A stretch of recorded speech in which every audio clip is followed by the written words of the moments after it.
Welcome to the Rapid Response RN podcast, helping you keep your finger on the pulse of your patient's condition with real-life stories from the front lines of nursing. This podcast can help you sharpen your assessment skills, improve your ability to recognize the signs and symptoms of your patient's decline, be inspired to speak up and advocate, and know how to jump into action to promote the best outcome for your patients. Hey everybody, I'm your host, Sarah Lorenzini, a rapid response nurse and educator who loves telling stories to teach critical thinking. On today's podcast, we're going to be talking about the most common arrhythmia and why it's so problematic. We've all cared for patients with atrial fibrillation, but by fully understanding what's going on with the heart and A-fib, we can take such better care of our patients. So, I have invited an expert to the show to talk through this diagnosis with you all. Dr. G, welcome to the Rapid Response RN podcast. Awesome. Thank you for having me, Sarah. It's a pleasure to be here. I'm humbled and honored by your invitation. So again, thank you for having me. Oh, so happy to have you. I heard you on someone else's podcast. I was like, ooh, I like her. I got to get her on mine. All right. So before we dive into the story, I wanted to give you a minute to introduce yourself to my audience. Dr. G, the NP, is her social media handle and business name, but Dr. G is also Nurse Trinice. So can you tell my listeners about where you started out as a nurse and what led you to become Dr. G, the NP? Certainly. I will give you the annotated version. Okay. So I did undergrad nursing like most of us did. And it's actually funny. I remember the cardiology test specifically, and I failed it. And I said, I'm never going to be doing cardiology.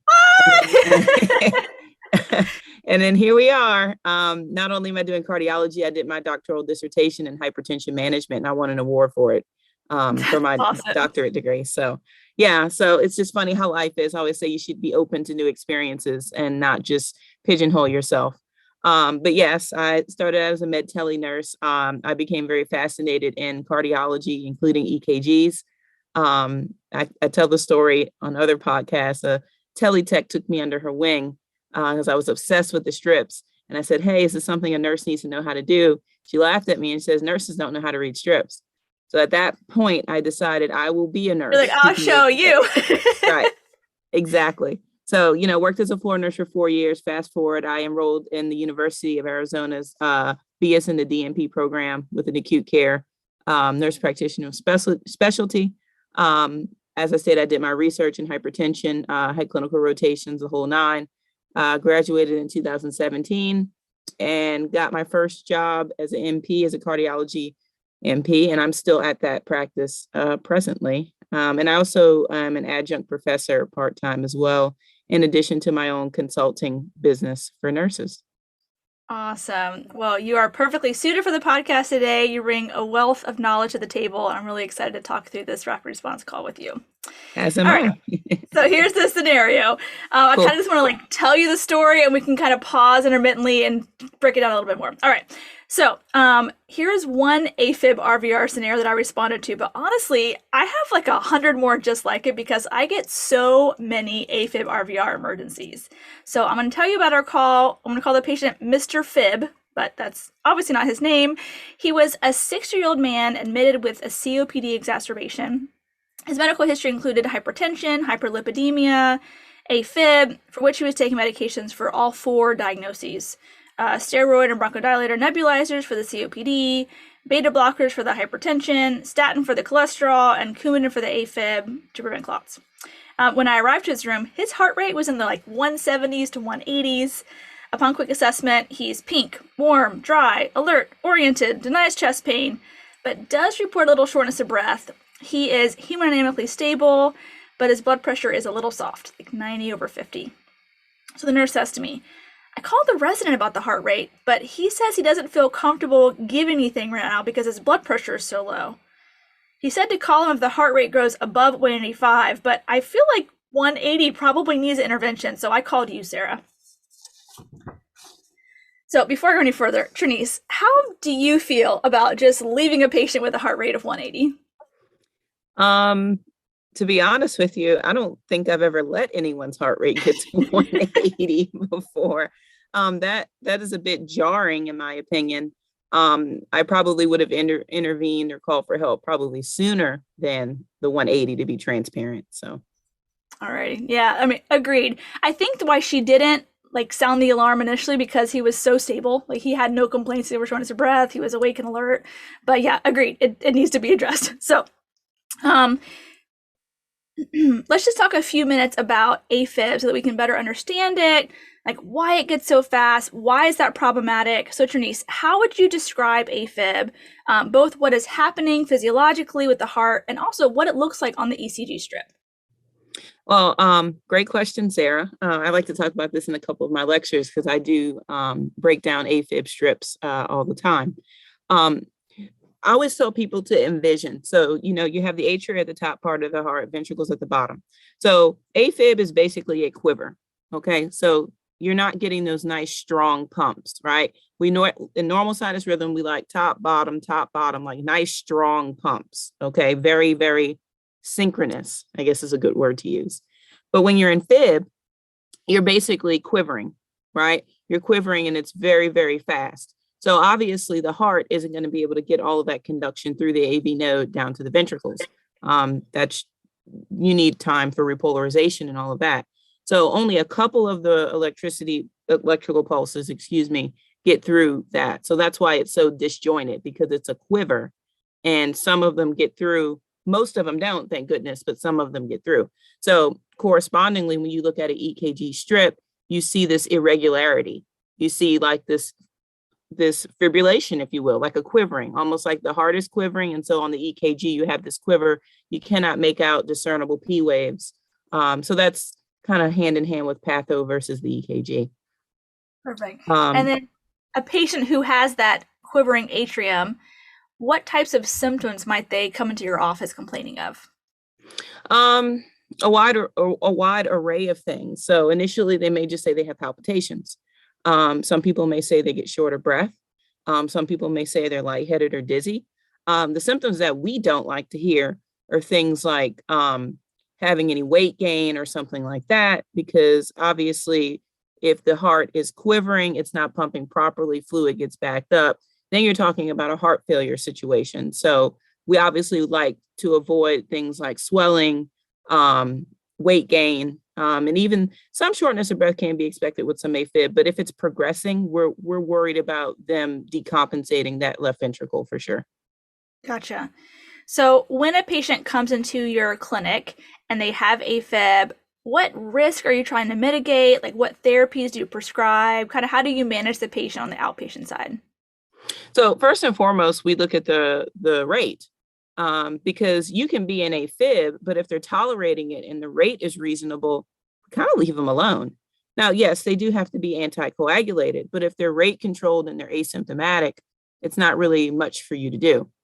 The next juncture on that is, well, let's say they're in AFib, but their rate is high. Then we're either going to want to throw on a beta blocker or a non-dihydropyridine calcium channel blocker, verapamil, diltiazem, whatever. We also like to get, especially if they're not in control, we like to get an echo as well to assess that LV function so that we're not getting into the woods, so to speak. We'll just say that. And some patients are candidates to have cardioversions or even ablations. It just kind of depends on the individual situation and scenario. But it really comes down to, can they tolerate AFib? If they can tolerate it and it's just it's too fast, we'll slow them down. But if they can not tolerate the rhythm itself, then we're looking at rhythm control versus rate control. Good. So physiologically, what is going on? What's so different about AFib that causes people to feel that lightheadedness or the weakness, or they just can't have the same stamina they used to have? What's happening physiologically there? Well, a couple of things. One, we know about atrial kick, right? So it's kind of like this force that's generated during the contraction phase with the atria. So it typically occurs late in systole. So you kind of need that little extra bump. We'll call it a little bump, okay, to get the blood flow to get into the atria to the ventricle. Well, if you're in AFib, you may lose some of that kick. So if I lose some of that kick, I don't have the ability to perfuse is a good word, perfuse properly. And that can cause an increased pressure gradient, particularly across the mitral valve. And again, that can eventually lead to heart failure, amongst other things. But we're really worried about them decompensating from that perspective. Absolutely. Right. So I remember in nursing school learning about A-fib, and I just assumed that the lightheadedness, the weakness was just from tachycardia and decreased cardiac output from tachycardia. But then I learned about atrial kick. I was like, oh, we need atrial kick. It helps us. I actually heard a study that they feel like it contributes to about 30% of cardiac output. So when you lose that atrial kick, whenever you don't have the synchronous atrium, the ventricle, H in the ventricle, 30% cardiac output drop. That's a big difference. Absolutely. I actually have a friend who's a marathon runner and super healthy, and he went into A-fib, and he's like, I can't run anymore. I don't have the same oomph to run. And so they had to do a cardioversion and ablation just so he could have the same stamina he had before. His rate wasn't the issue. It was more the cardiac output issue that really affected him. So yeah, thank you. So Trinice, have you ever had a patient in the outpatient environment that without even seeing an EKG, their symptoms alone made you think maybe this person's an A-fib? Absolutely. Absolutely. I'll tell a quick story. So this lady comes in complaining of some shortness of breath, and she was known to us. This wasn't somebody, she actually had heart failure. It was controlled, but she had heart failure, but she was having problems with shortness of breath. So, obviously that's concerning. She informed us she saw her PCP twice. The first time, because she had an underlying history of also asthma, they actually prescribed her like a different bronchodilator, and that didn't do anything. And then they suspected, well, maybe you have an upper respiratory thing going on. So she got antibiotics, and that didn't do anything. So she came to us.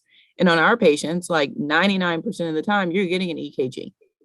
And so the EKG slides across my desk, and I'm like, I know why you're having shortness of breath. You're an A-fib. And so it just goes to show that, unfortunately, because a lot of people are not comfortable with EKG interpretation, they avoid it.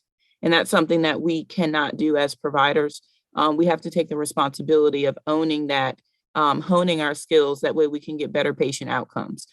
If you have somebody with a high CHA2DS2-VASc score and they're not anticoagulated, they have a 5-fold risk for stroke. And then she had other risk factors for stroke as well, including being obese, hypertension, diabetic, the standard stuff that increases stroke risk. So it just goes to show that a simple EKG can delineate, and she wouldn't have got a bronchodilator. She wouldn't have gotten an antibiotic at all. So, and all the GI upset that goes with it. Yeah, exactly. Right, exactly. So what is it about atrial fibrillation that puts these patients at such risk for clots? Well, a couple of things. We have to look at really why. So if you think about someone who has underlying valvular disorder, that's going to automatically predispose them for clotting. Okay. Specifically, you think about things like mitral stenosis, for example, particularly if they have a history of rheumatic fever and that sort of thing, they're at an increased risk. So if their AFib is due to valvular disorder, then yeah, that's going to put them at an increased risk, so much so that the novel anticoagulation you cannot use in valvular AFib. You got to go old school with Coumadin/warfarin in those people. Absolutely. But there's a plethora of things that make people at risk for AFib. I was reading one article and actually referred to AFib as a disease of prestige, because the older you get, the more your chances increase of getting AFib. And there's other things as well: hypertension, underlying cardiomyopathies, coronary disease, even pulmonary disease. Because you think about how you can end up with atrial myopathy and having the big atria. Having a disfigured atria puts you at risk for AFib. So, there's several underlying etiologies that kind of are a piece of the puzzle, and it's almost like a perfect storm situation. Right. But then why do they get the blood clots is the question. What's the connection there between blood clots and AFib? So the way I describe it to patients is this. So if I'm quivering, okay, I'm supposed to pump. So if I pump strong, that strong pump is going to force blood out. Okay. If I'm quivering, blood is going to sit and pool, presumably at the bottom of the atria. So when blood doesn't move, it gets sticky and it clots. And the worst thing that can happen is, you're fibbing, and then, all of a sudden I'm not fibbing anymore. I'm sinus. I just give a nice strong pump and I just shoot out a clot. And so the fact that the blood isn't moving, that is really the underlying physiology on why they need to be anticoagulated. Right. Some research also shows that there's a therapy with a with the left atrial appendage, showing that that's how, a lot of the clots, so to speak, if you can occlude where they hide. That, right, exactly. And there's like a Watchman device. And, there's some patients, unfortunately, they're not able to be on anticoagulation. You think about somebody who maybe had a big hemorrhagic head bleed, for example. You clearly are not going to want to do anticoagulation in that patient. So they may be a good candidate for Watchman, or someone who falls frequently. If you're falling every week, that's not conducive to really anticoagulation. So there's options out there for patients, absolutely. But of course, we have to have that discussion with them and engage, that on a case-by-case basis. So. Perfect. Thanks for breaking that down. So before we move on, I'm going to do a quick summary of all of it. So A-fib is where the atrium is just quivering, the ventricle is receiving some of the messages and carrying through. That's whenever the ventricle squeezes. It tends to become tachycardic, which is a problem. And then the other issue is there's loss of atrial kick, so decreased cardiac output from that. And then because the atrium are just quivering and not squeezing all the way, little blood clots start to form and hide in the atrial appendage. And so if that patient were to convert to sinus rhythm, those little clots are going to be showered everywhere. But even in AFib, they can still send little clots in different places, most likely the brain. That's where it usually goes.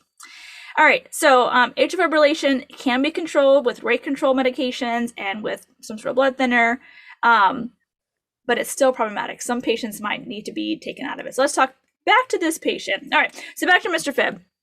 I told the nurse, I agreed, his heart rate of 180 needed to be addressed because even though he's stable now, that heart rate is not sustainable.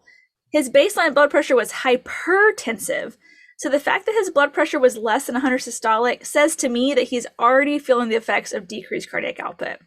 So I called the resident myself, and I probably said the same exact thing that the primary nurse had said, just I wouldn't let him off the phone without a plan for adjusting the heart rate.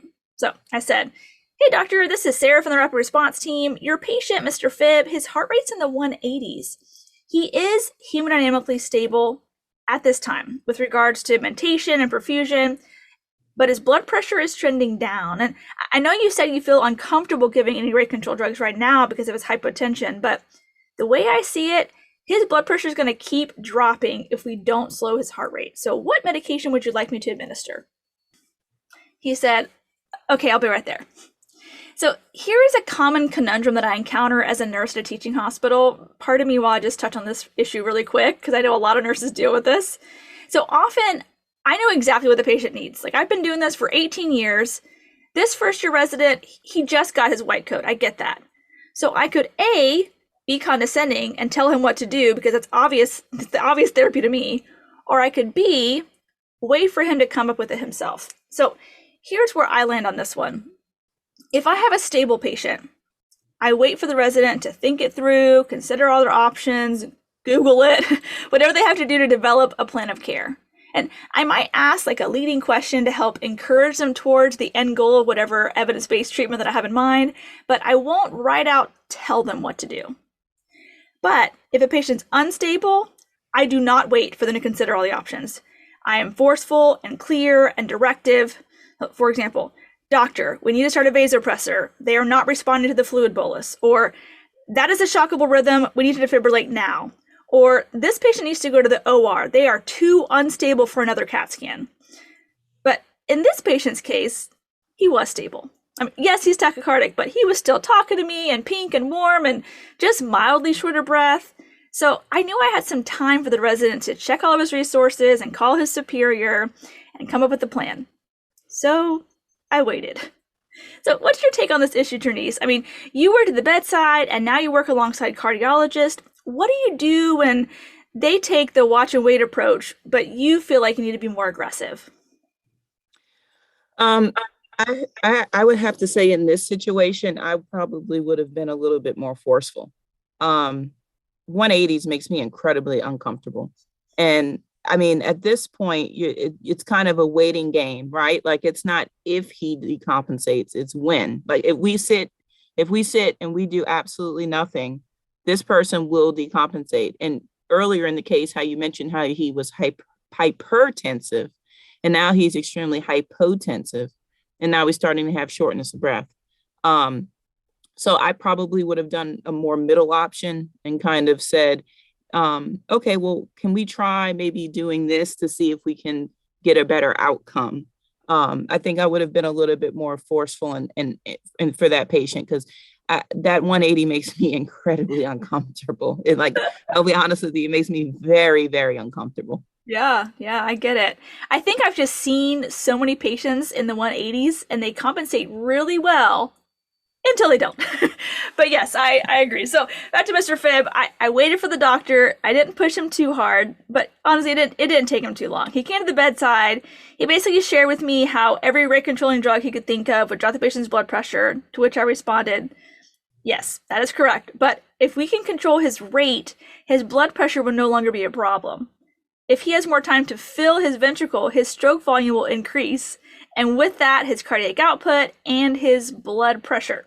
So if you want, I can give a fluid bolus to bump his blood pressure a few points, and I'll push the meds super slow and check the blood pressure midway, just to be extra, extra careful.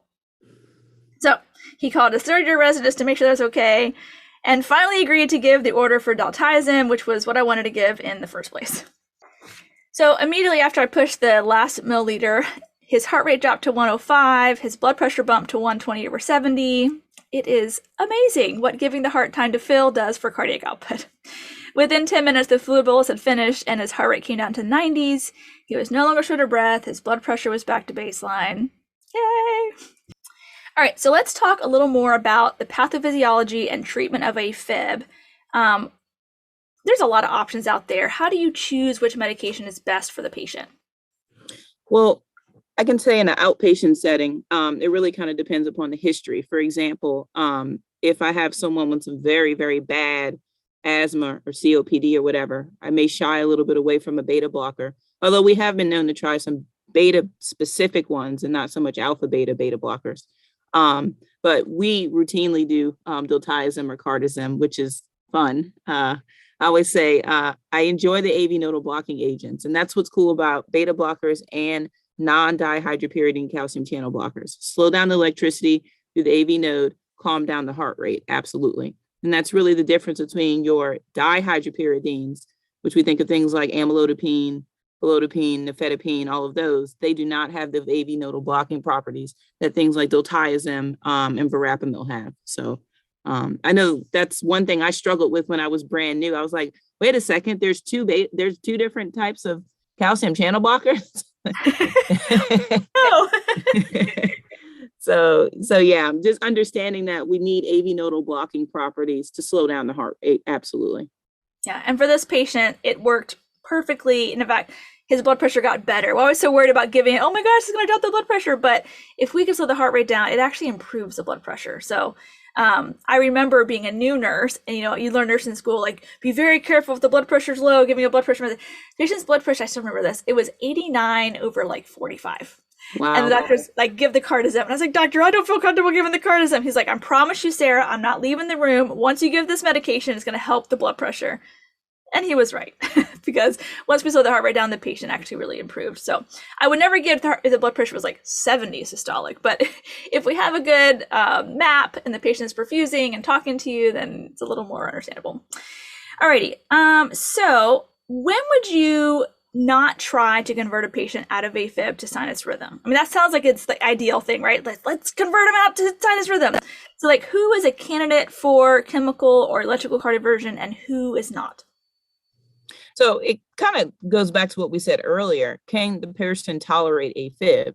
Just because you don't like something doesn't mean that someone can't tolerate it, right?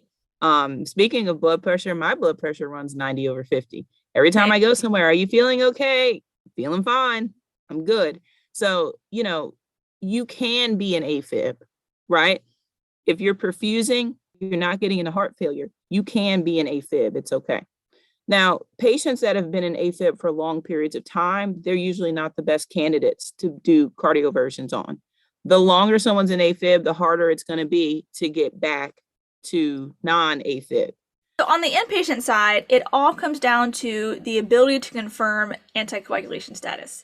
So if someone comes to the ER with a history of AFib, or they say they're having heart palpitations for a while, we need to first confirm they're fully anticoagulated, do an echo, take a look, before we would ever attempt converting someone from AFib to normal sinus rhythm. We would not want to shoot a little clot out somewhere where we don't want it to get lodged. So we more focus on rate control and actually try to avoid converting the patient's sinus rhythm until we've done a better workup on the patient. So we'll do labs and echo, make sure they're very low risk for throwing a clot before cardioversion is scheduled.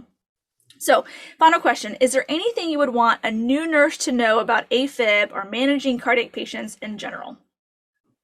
In regards to AFib, the number one thing, if you find somebody in AFib and they're newly in fib, please make sure they're anticoagulated.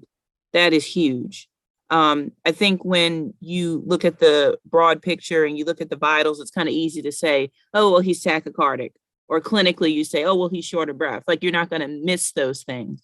But you don't want to miss putting them on anticoagulation because we need to make sure that we do not have strokes and we avoid clots. So that's what I would say, because I think sometimes I might get forgotten, the anticoagulation.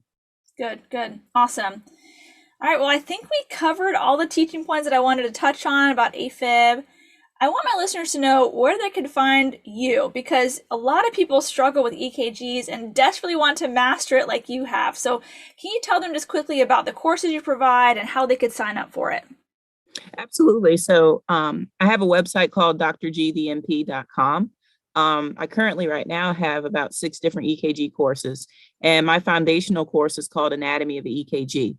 So I really work on giving people a systematic way to not be overwhelmed when you first look at an EKG, because if you have a systematic approach, you follow that approach and you hone that skill. I always tell people, don't worry about speed in the beginning. Get the understanding down. The speed will come later. All my other courses build on that. I'm talking about right bundles. I'm talking about left bundles. I'm talking about fascicular blocks.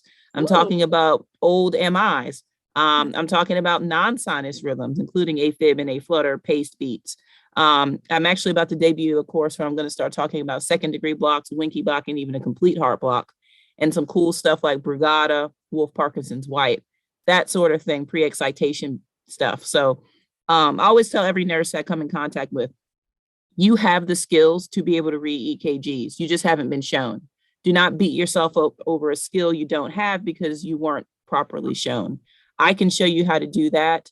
Like I said, get the foundation first, and then I show you the rules. That's the only difference between me and other nurses. I know the rules, and so let me teach you the rules. So.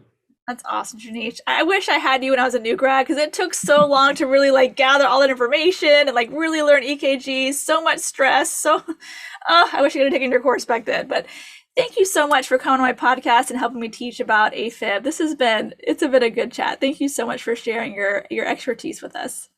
Well, thank you. Like I said, I really appreciate you having me on the podcast, and I will piggyback on the last thing that you said. One thing that I try to keep in mind when I develop content, what do I wish someone would have taught me? Yep. That's everything I develop is, what do I wish someone would have taught me? That would have made my learning and my experience better. So it's important to me that, I'm giving back to our community. So that's awesome, Janice. Well, I hope today's episode fills in some of the gaps and gives nurses the confidence they need to advocate for their patients when they go into AFib RVR. Guys, I highly encourage you to check out Dr. G the MP's course and level up your EKG skills. What you learn might help you save your patient's life. All right. Well, thanks, Janice. Have a good night. Thank you. Awesome. Thank you. Bye. Well, that's it for today's episode. If you like this podcast, I'd love to hear from you.